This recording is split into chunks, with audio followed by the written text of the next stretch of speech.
Today on Locked On Red Wings, we bring on Tony Ferrari as he suffers with us at the news that the Chicago Blackhawks are picking number 1, but your Detroit Red Wings did not fall. They stick pat at number 9.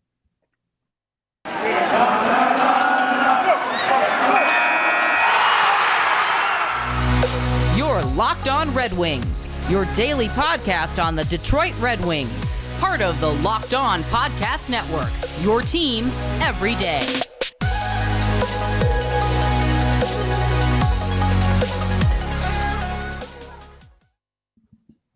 Welcome back to the Locked On Red Wings podcast. We are your hosts, Brian Fisher and Scotty Bentley. And today we are very happy. The only thing we're happy about in this episode is the fact that we have a fantastic guest in Tony Ferrari joining us today. Tony of the Hockey News. How are you doing, Tony? I'd be doing better if my least favorite option to win the draft lottery ended up winning the draft lottery. But aside from that, pretty good. It's getting to the busy season, so lots of work ahead. We are right there with you. Scotty, how are you feeling? Hey, I'm feeling, obviously Chicago winning the lottery was, I think, all of our, worst case scenarios. So that kind of sucks. And I'm sure we'll talk about that at length. But my biggest thing from a Wings perspective was just not fall back. I never thought in a million years they were gonna let us move up, but I just didn't want to fall back. So us standing pat, I'm totally fine with. We can, we'll talk a little bit about a good player we can get there. I know we have a fantastic guest in Tony with us right now. And usually I set up a question and just throw it right to Tony, but I am like bursting with some emotion right now. And I just got to get it off my chest. I'm going to come across as the saltiest Red Wings fan in the world. And to be honest, I am salty. I am absolutely salty, and I feel as if I'm a little deservedly so. And the reason I am salty, guys, is because of the fact that the Red Wings for, 5-6 straight drafts.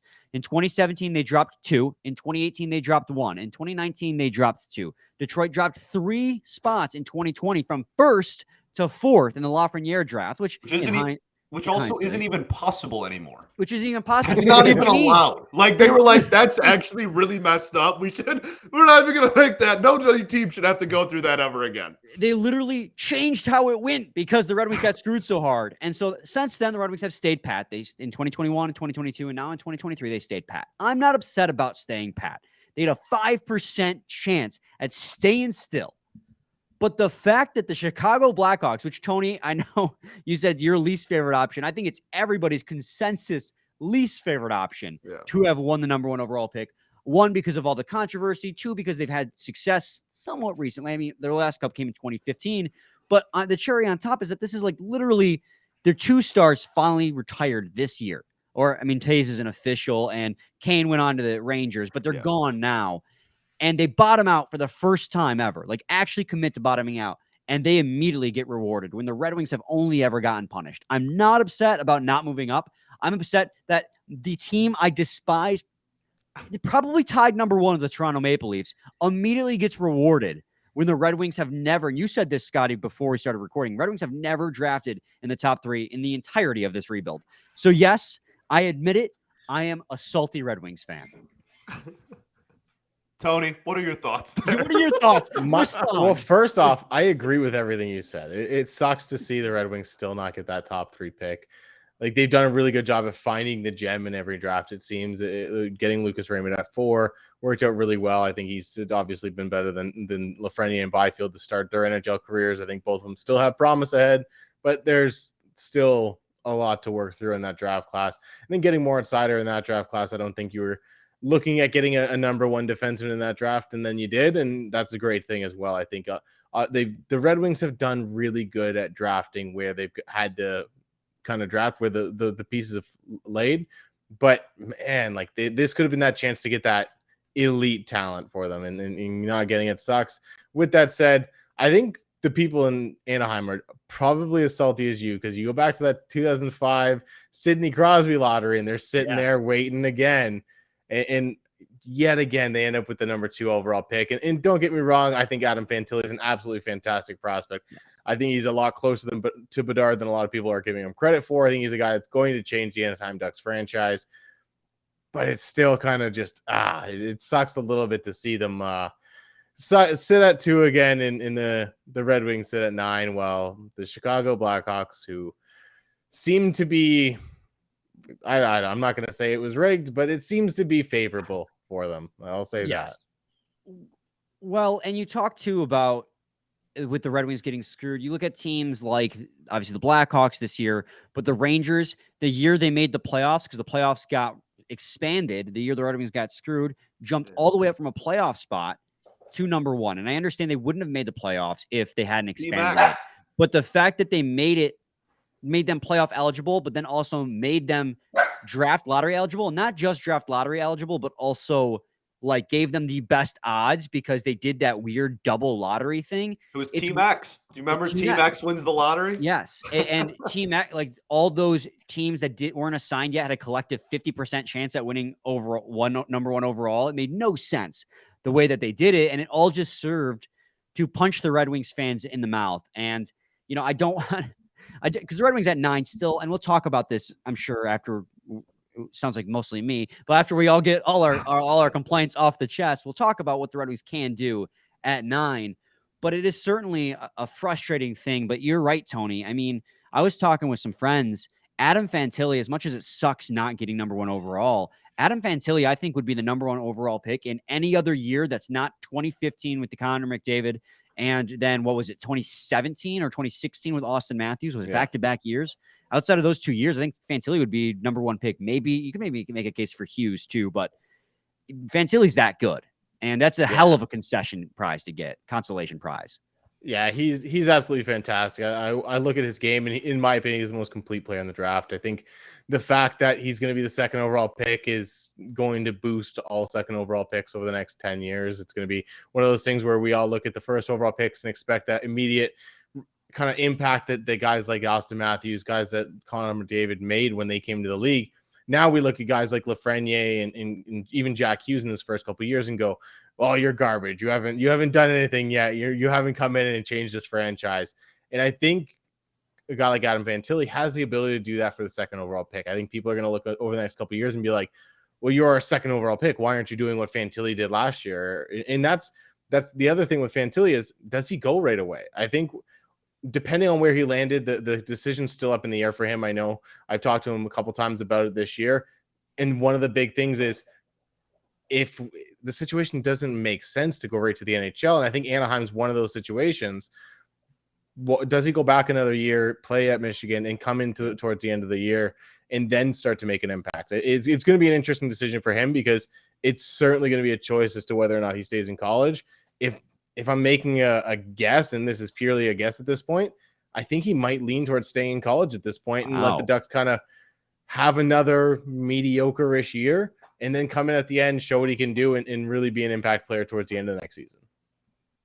Well, I have a soft spot for the Ducks that I talk about all the time. So it was kind of a little bit of a double-edged sword to see not only them fall to 2, but also, obviously we've talked about Chicago getting 1, but as someone who avidly follows like the University of Michigan hockey team, I mean, that was kind of exciting in the same breath. You know what I mean? Like this weird, like double-edged sword where like I wanted the Ducks, like I want good things to happen to the Ducks, but at the same time, like they fell, which sucks, but now like, the best player on my favorite college hockey team is now going to the Ducks. So a weird kind of pool of emotions. The Ducks fan base, obviously, as you said earlier, is probably not too happy, but I still think, just to reiterate your point, like not falling to 3 was absolutely massive for the Anaheim Ducks tonight, because I think while there's still a lot of good players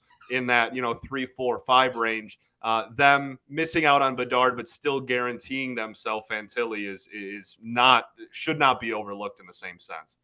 Yeah, and honestly, this might be a little bit of a hot take, but I think there's a world where 5-6 years from now, we're debating as to whether which of these two are the better player overall. Wow. I think you look at Connor Bedard, he's going to be a guy that maybe scores 50 goals, puts 110 points up, has some kind of deficiencies on the defensive end of the ice.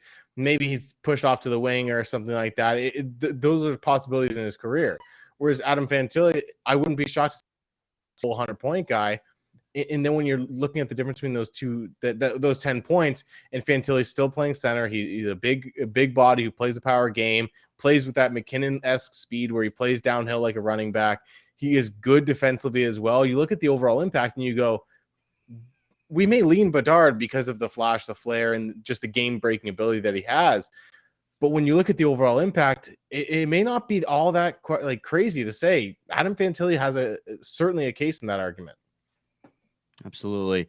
So we got to take a quick break, and when we come back, we're going to talk more. I want to mention, we talk about how the Ducks kind of got screwed, but the Columbus Blue Jackets also fell in this draft, and they fell from an opportunity at Bedard or Fantilli to not getting neither of those. So I want to talk about them and their situation.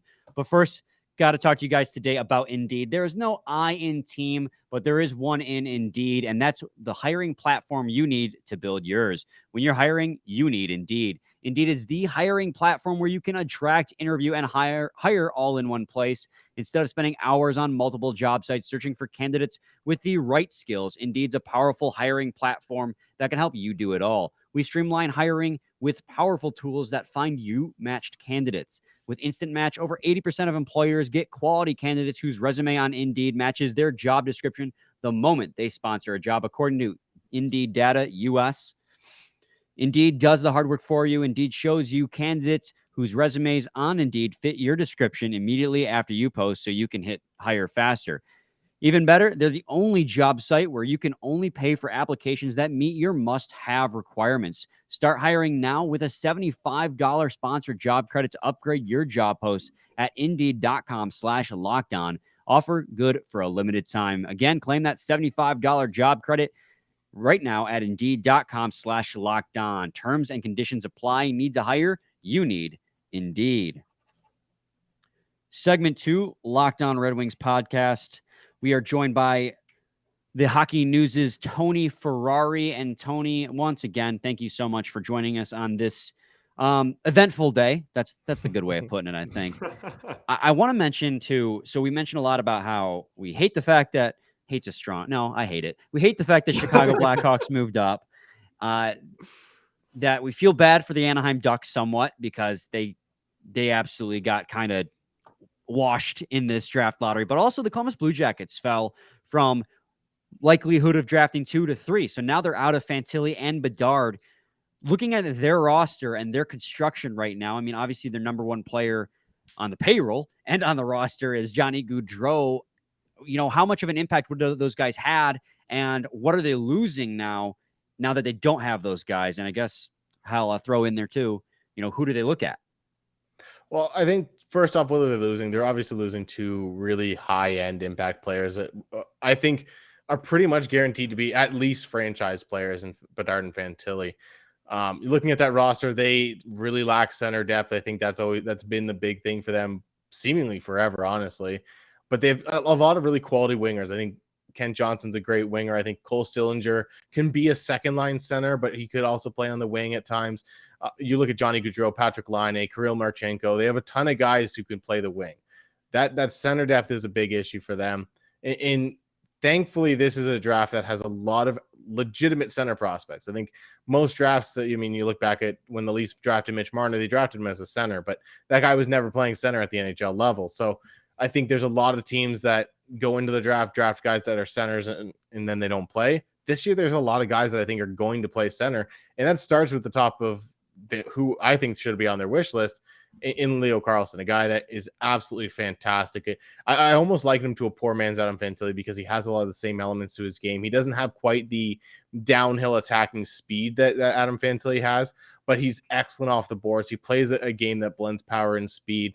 There have been multiple times this year where he's gone in on 2 defenders on a breakaway or on like a short man rush, and he dekes the one defender, throws the other on his back, and makes a great play at the net to either score a goal or just draw attention and feed the puck to a trailing teammate. An excellent playmaker. I think he is a guy that you may look at and go, he's going to score 30 goals, but he could have 60 assists. I think that's the top end of his game. I think the comparisons to guys like Matt Sundin, Peter Forsberg, all these different guys are apt. I think they're realistic high ends for this guy.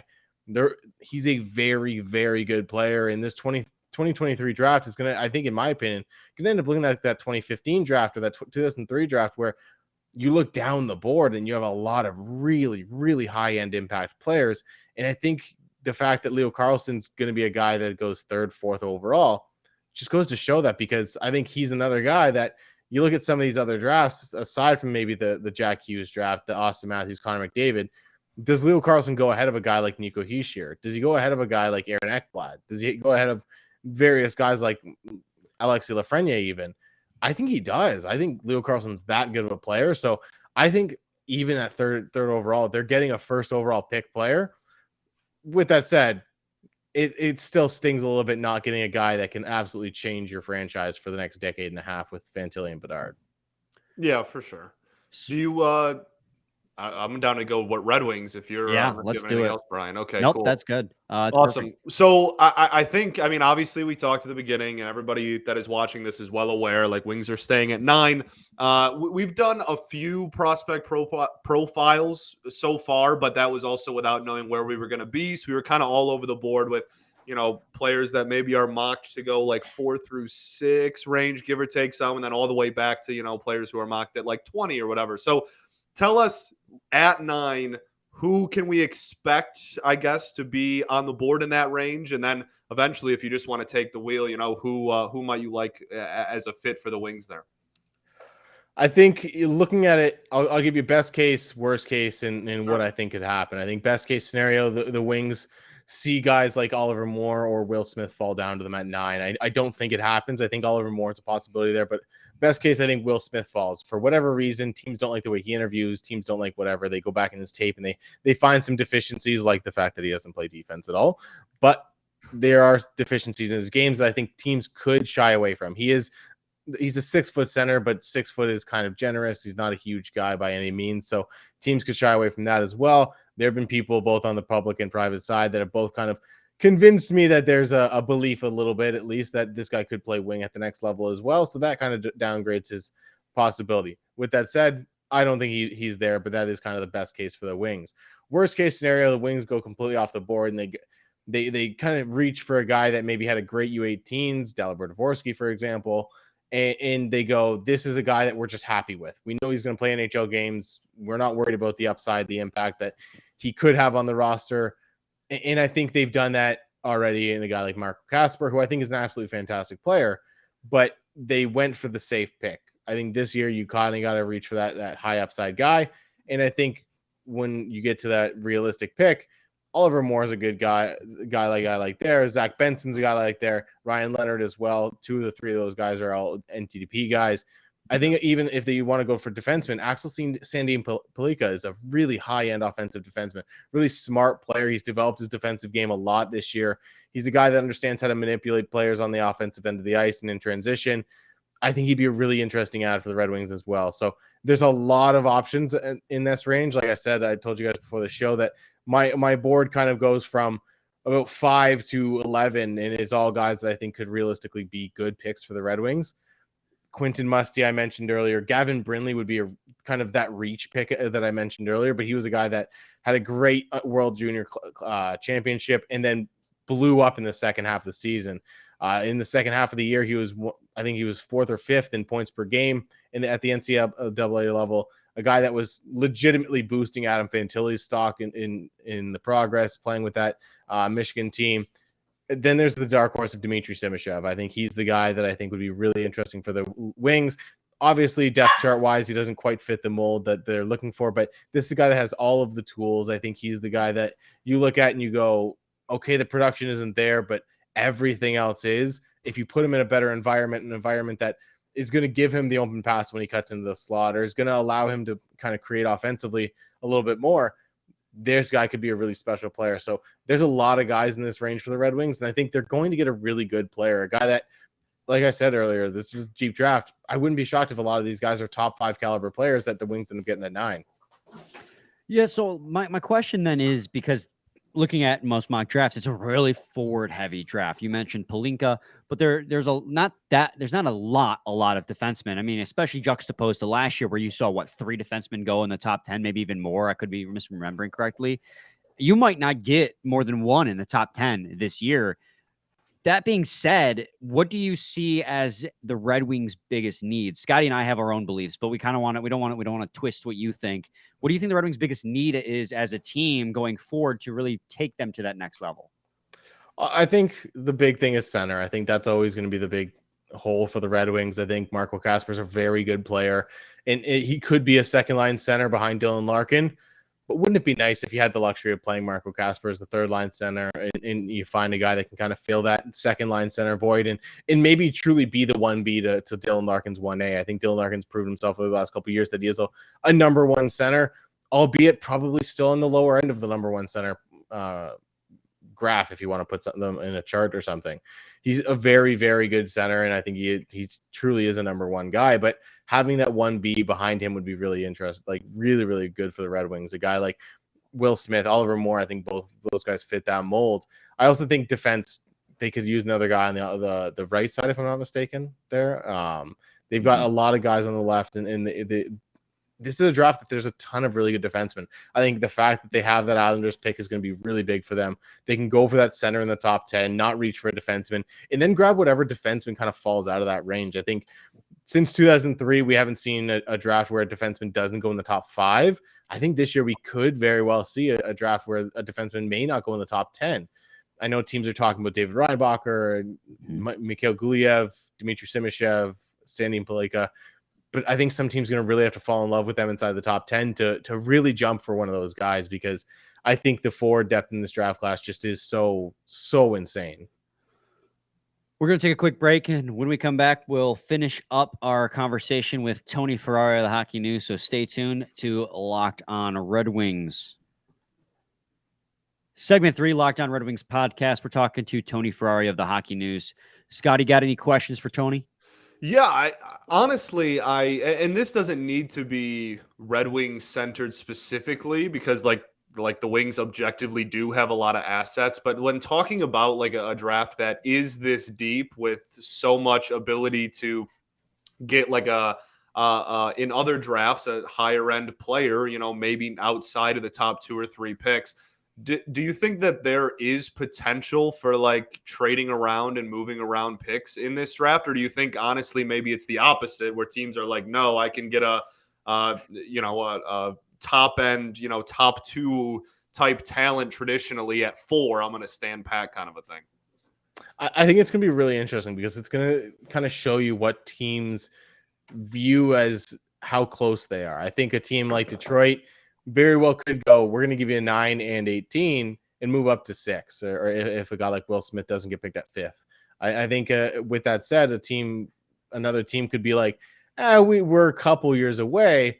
We're maybe missing a few pieces. Let's trade down from 7. Let's trade down from 5. I could see Montreal, even though they have another pick in the teens, going, it's the difference between Will Smith and Oliver Moore as much as people are making it seem. Can we get Oliver Moore at 7?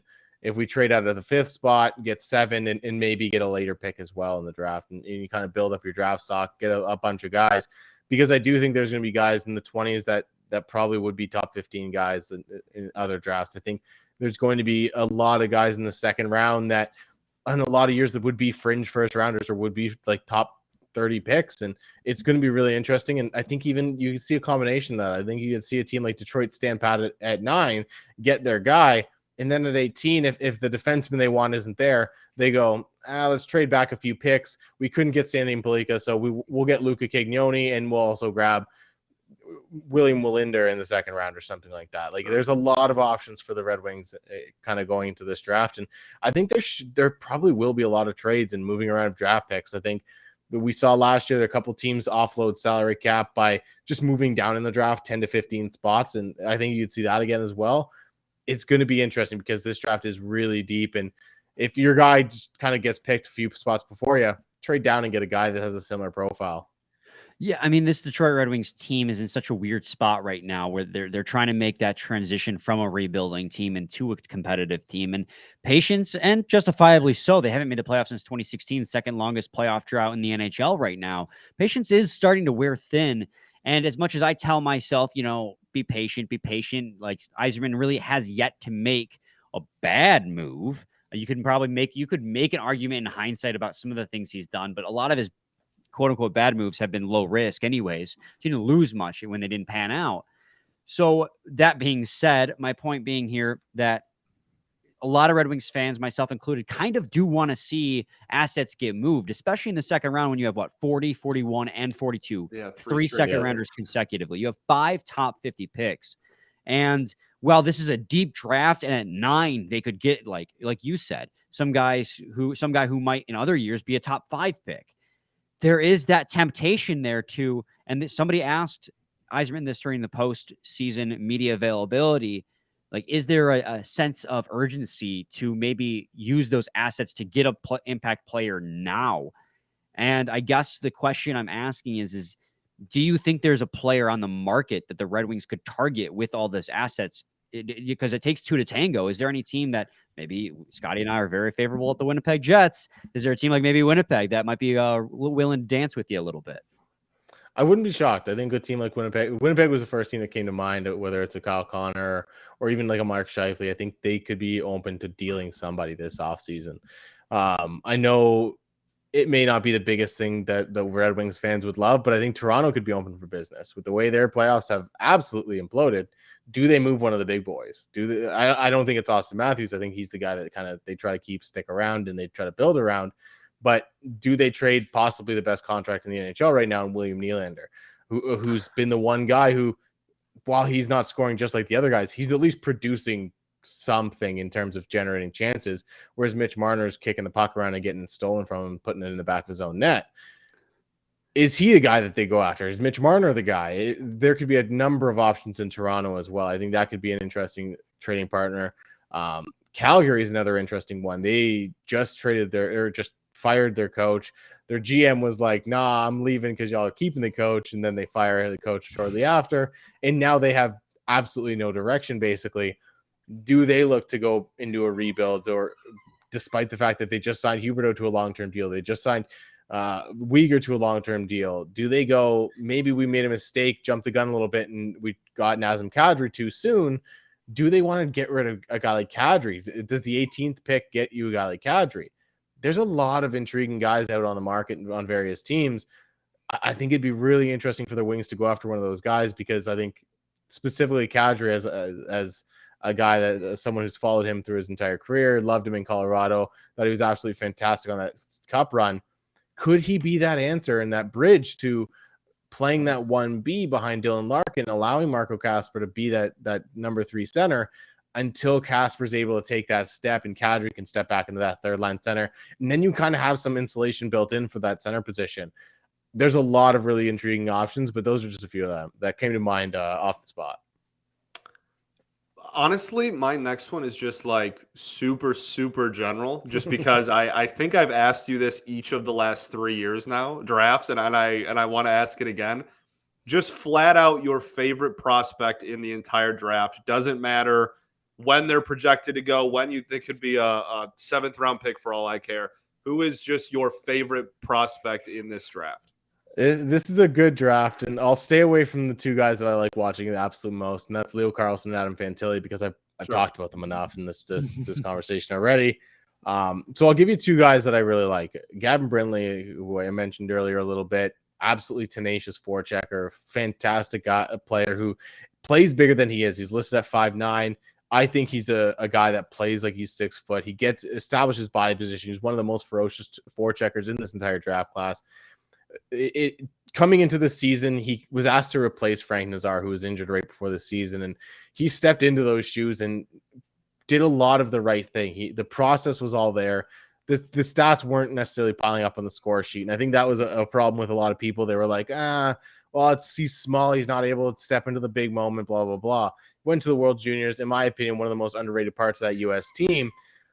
And then he came back from the World Juniors and absolutely tore it up when he was moved to the wing. I think he's a guy that I think in the future could play center, but I think he kind of does project really, really well as a winger. I think he does so many things exceptionally well on the wing. He's a plus defender on the wing. I think he's just an average defender as a center. I think there's a lot of things he could do that would be absolutely fantastic. And this is spoiling my board a little bit, but that's why he's a top 12 player on my board. I think he's an absolutely fantastic player. And then the other guy I'll go with is Otto Stenberg, who's a guy that I've been really high on all season. it was great to see him go to that World Under 18s and tie William Nylander's record for Swedish scoring with 16 points in 7 games. The top non-USNTDB top line player, just an absolutely fantastic offensive player. In transition, he's absolutely graceful with the puck. He's cerebral in the offensive zone. He cuts to the middle. He'll bait you one way and cut the other way. He loves to go across defenders' faces. And my favorite part about him is he has a little bit of an attitude on the ice. I remember going to a tournament in Plymouth earlier this year where the Swedes were in the States. He scored a goal off a defender's stick and against the U.S. and he went up to the U.S. player to shake their hand. And it was one of these things where it's like, that was super, super arrogant, but also that's the kind of swagger you need to play in the NHL at a high level. If you're going to be a high-end offensive player, you need a little bit of that swagger. I think he's a guy that has all the skill in the world, playing much like Lucas Raymond up and down the lineup in Frölunda. Absolutely tore apart the J18, was very, very good against J20. But it was his SHL games where he only had a goal and I think 2 assists or something like that in the 12 or 13 games that really sold me on his play. He was doing all of the little things. He was establishing body position along the boards. He was forechecking extremely well. I actually just spoke to him last weekend and did an interview with him. And he was talking about all of the little intricacies that he had to learn at the SHL level. Playing against men, he was able to learn from them as well. And I think that was the biggest thing is this is a guy that's actively learning on the fly, not a guy that's settling for on his laurels. And he even said, going in, I knew I couldn't play the skill game right away. I had to go do the grunt work and do the gritty things.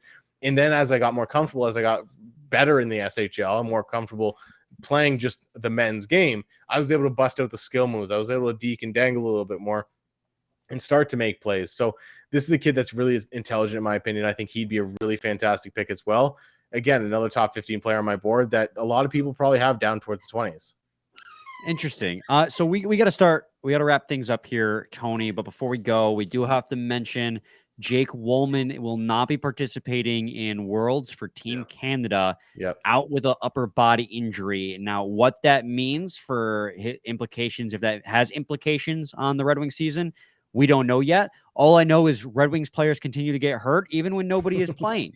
So, because Simon Edvinsson just had shoulder surgery last week. So who knows what's going to happen next year when, one of your best defensemen and hopefully one of your best defensemen are already hurt before off season even began. But I'm not going to overreact too much more than that. We don't know what it is. Other than this insane overreaction, I'm not going to overreact. I'm just frustrated. The Leafs haven't even lost in the playoffs yet, and you guys are already losing guys for next season. I know. I'm frustrated because how the night went. We don't know anything about what happened with Woolman. If it could just be like a week-to-week thing, and by that time he's healthy, it's already over. But he is not playing for Team Canada and Worlds, and that's all we got for you on that subject because that's all we know. Yes. So, Tony, thank you so much for taking the time to speak with us on an emotional Monday evening as we record this literally right after the lottery ended. So that was raw emotion from all of us. 8:30 Eastern, literally right after. Yeah. Tell us where people can find you, where they can read your stuff. You can find all my work at the Hockey News. I'm going to have something coming out on Fantilli right after the draft lottery, basically. So it should be up tomorrow, the next day.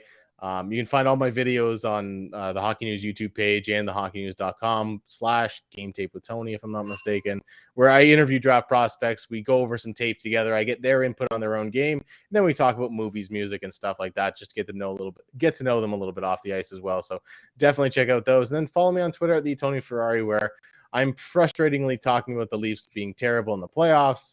I'm wondering which of them I should trade. I'm praising the Red Wings for their constant drafting of my favorite prospects, and usually crap talking the Ottawa Senators for making every poor decision that they possibly could. So it's all fun on Twitter as well. It is. Again, Tony, appreciate it. Appreciate you coming on. We'll probably be asking you a couple more times as the offseason progresses, as pretty sure all the Locked On shows are having you on these days. You're pretty much a staple on the Locked On network.